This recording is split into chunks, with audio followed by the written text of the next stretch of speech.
What's up everybody, thanks for checking out the channel. If you like the content, don't forget to smash the thumbs up and subscribe.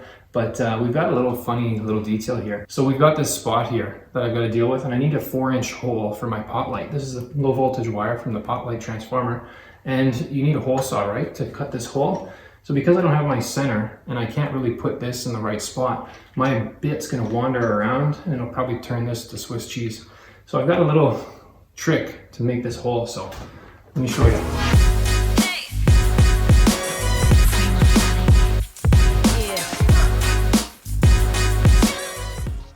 I'll include a few links in the description for the hole saws I like to use.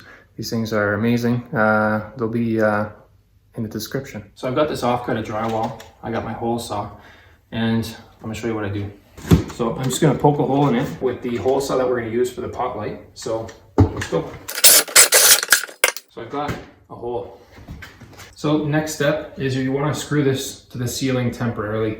You don't necessarily have to screw it. You could just wedge it in place or hold it tightly, but it's better if you screw it. So find your center mark and where you want the hole to be. So mine's about right there. And I'll just screw it in. I'm not hitting any wood or anything. I'm just screwing it right to the drywall. All right, now get a low voltage wire out of the way. And then you can use this to ride the blade on. So it just makes it a lot easier. It won't wander. Get a nice clean hole.